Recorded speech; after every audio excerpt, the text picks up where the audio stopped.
It's Team of the Year time. As we tick down towards the end of 2024, who has been the best 15 in the world this year in the men's game? That's what I'm going to name in this video. I'm going to name my team. You can go in the comments section and let me know all of the positions that you disagree with, which could be loads, hopefully not, but give me your views. Who would get in your World 15 of the year? I think it's a tricky year in some ways to actually select it. I'll explain what I mean in just a second, but like the video as well, and make sure you're subscribed to the channel.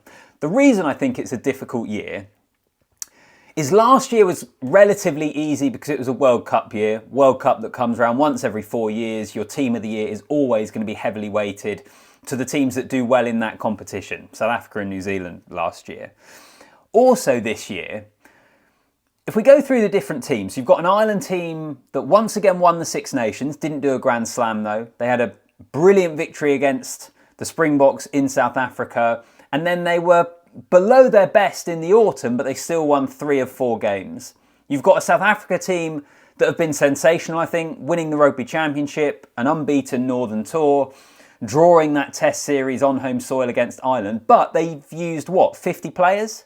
South Africa, as brilliant as they've been, have actually rotated their team a lot. So how much weighting for your World Team of the Year do you put on players that have played consistently? Because with quite a lot of the South Africans, they have been in and out of the team. So I think that makes it more difficult because Ireland and South Africa are the best 2 teams in the world. Below that, you've got New Zealand that maybe started the year a little slow but have got better.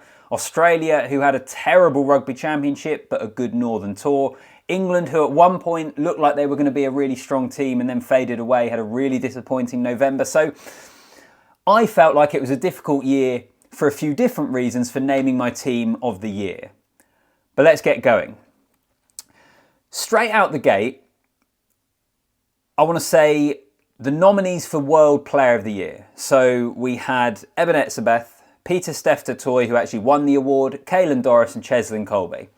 I'm going straight in. All 4 of those guys make my starting 15 for the World Team of the Year. I don't think there's going to be too much discussion about that, is there? I think most people would probably agree that they've all been brilliant and that they're deserving of a place. I mean, Kolbe, I think, is fast becoming, if he's not already, one of the best wingers we have ever seen in the game.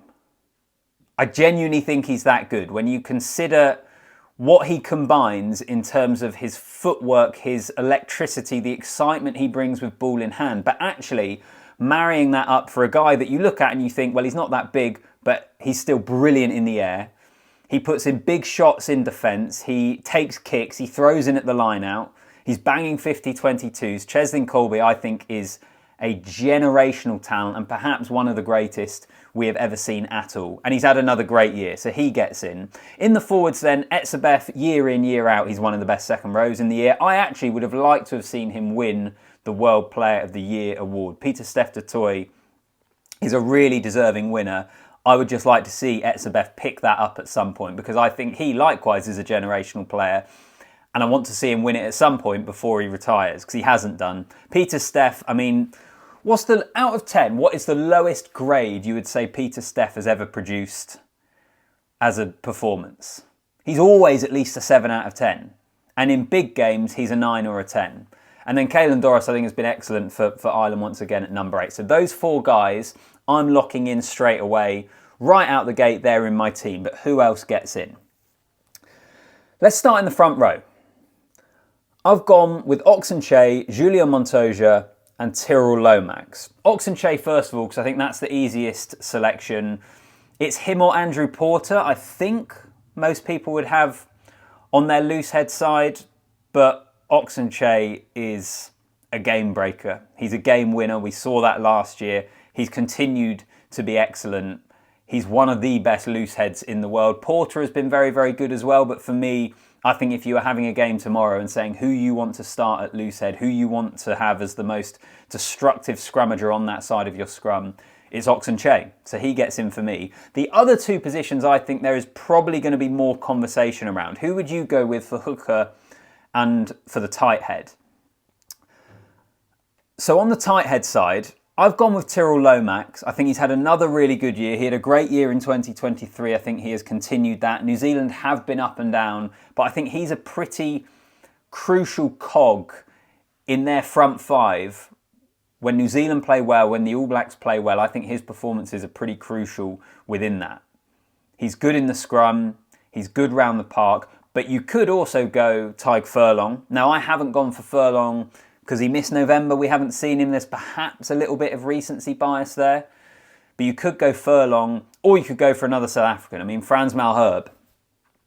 If you put Frans Malherbe in there, then I've got no complaints. Equally, Tadhg Furlong, I can understand it. As I say, because he was injured in November, maybe that's part of the reason for me that I haven't selected him. But I've gone with Lomax. Hooker is another one as well, which I think there's a discussion to be had. I mean, do you go Dan Sheehan? Do you go with another one of the South Africans, whether it's Malcolm Marx or Bongi Mbonambi? This could be one of those areas that, because South Africa do rotate, that I'm holding it against them somewhat unfairly. But I think Julio Montoya, Argentina have had a pretty good year. They've had some notable results.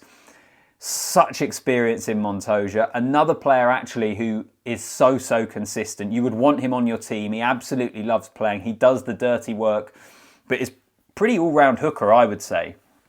So I ended up nudging it towards Julio Montoya, but I think both of those positions, you could probably talk me around if you had a really convincing argument for one of the other guys there, but you can let me know in the comments. So that's the front row. Second row, who's joining Eben Etzebeth in our second row? Tadhg Beirne. So the reason Tadhg Beirne's there is I wanted to get him into the team. He mainly plays 6 for Ireland. He does play second row for Leinster, so I'm being a little bit cute, I suppose, because he doesn't dislodge Pieter-Steph du Toit from the 6 jersey. But also, who's the other outstanding second row? I suppose you've got a Scott Barrett, you've got a Mara Itoje, Joe McCarthy, James Ryan.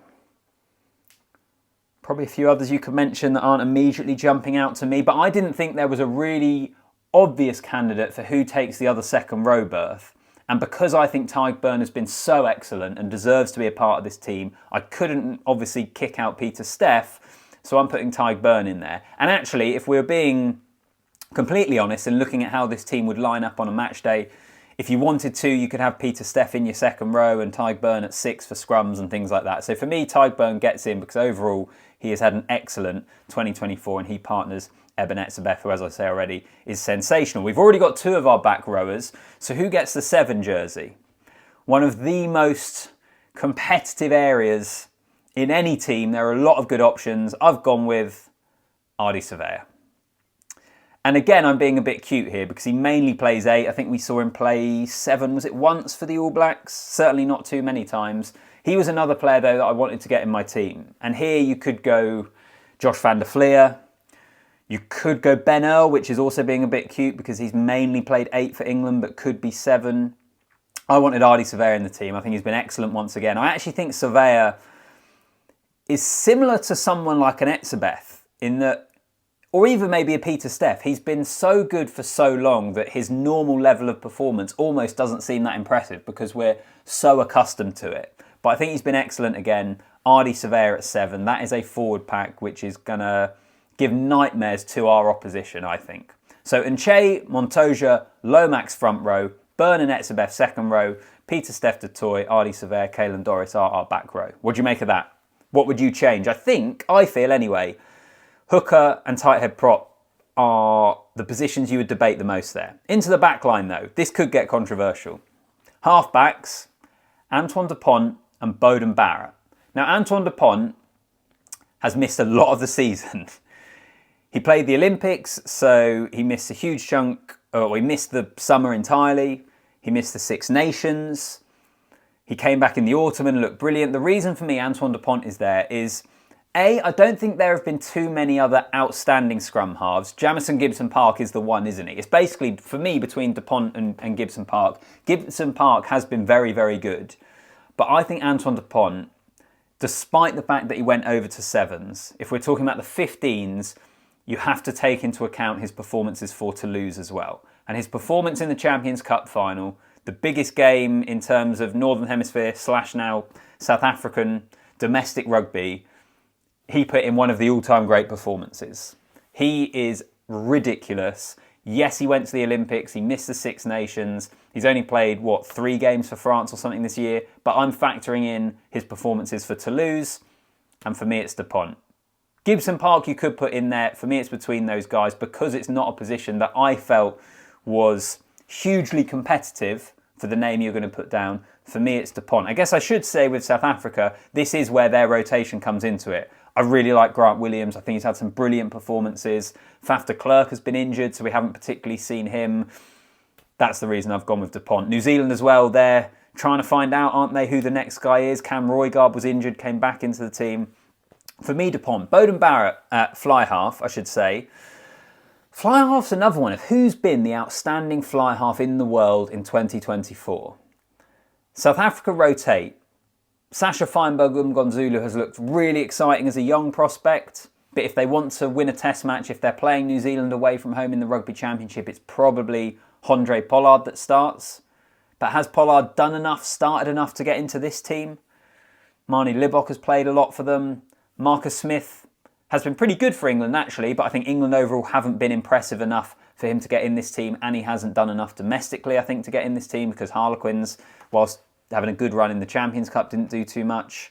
Finn Russell, Scotland fans in the comments, Finn Russell could be the name you'd put in there. I edge towards Beauden Barrett, but even now, in fact, actually, I think of all of the names that I've gone with here, the fly half position is the one that I would be happiest for someone to talk me round. I don't think anyone's been outstanding consistently. I don't think there has been anyone who has been that guy that should be the 10 in the world 15 of the year. World Rugby went for Damien McKenzie. I've gone for a different New Zealander. So yeah, let me know there. Into our centres then. Damien Diolende at 12. For me, easy selection. Really, really straightforward selection. I think he's been the best 12 in the world this year. Yes, Sione Tuipulotu's been good for Scotland. Yes, Bundy Aki is still crucial for Ireland. Geordie Barrett, obviously really good as well for New Zealand. I think Damien Diolende, sensational, sensational player. Brilliant 12 who can do a little bit of everything. Maybe doesn't get the plaudits that he necessarily deserves, even though he is thought of as a top quality, world-class inside centre. I've gone with him, and I've gone with Hugh Jones at 13, which is another one of the selections that I'm probably uncertain on. I just think he's had a really, really good year and maybe isn't appreciated in quite the way he should be. And it's probably some of my own biases here because I've liked Hugh Jones for a long time. I liked him when he was at Quins, when we saw him more playing fullback. I think he's been really good again in the centres for Scotland, and his domestic form as well has been good. Would you go with Rico Ioane? Would you go with Jesse Creel? Would you go with a Gary Ringrose? I wasn't sure at 13, and Hugh Jones was the player that I thought, you know what, I think he's been so good that I'm going to put him in there. Let's finish off the team then. We know that Cheslin Kolbe is already there. Who joins him in the back three? It's Louis Biel-Biarré and it's Will Jordan. Biel-Biarré has had an excellent end to the year. Absolutely lightning quick. So explosive and exciting to watch. I think he has just been brilliant. I think it's been absolutely sensational. The other names that I suppose you could have a conversation here, Mark Talea, Kurt Lee Aronser, has he done enough? Don't know.